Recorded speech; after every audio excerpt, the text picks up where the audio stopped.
What do you think, dude? It's fucking beautiful. I'm taking a video right now. It was unbelievable. It was absolutely crazy.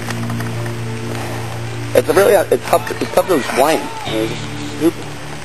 Well, we probably have, I don't know, it's definitely less than a mile, I'd say by now. So, banged it out. And fuck around.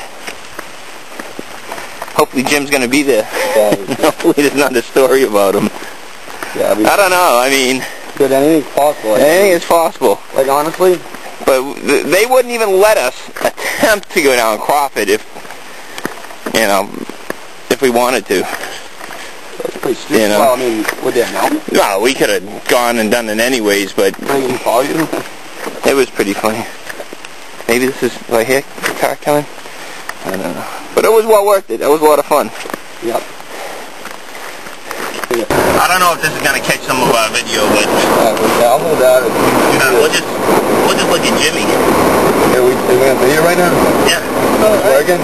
I think it is. Alright, that whole deal was ridiculous. Hey, can you hold it so it doesn't shift around too much? Jim was right. Jim decided that he didn't want to go at one point within probably 200 feet. After we started. And 70 mile an hour wind hits us. Mark's got a report. It's going to be his new screensaver. 78 mile an hour wind. On the summit. That's 4 miles above hurricane, which, that's no big deal for us. We'll probably go back again in about an hour after we have Although, when they hit you, it knocks you over. Yeah, it's ridiculous. We fell a few times. It's stupid. Well, temp was 29. Right? Do you think... I won't do it again. I mean... What's that? Just want to stop and save this shit? Yeah, just hit that button. Watch out.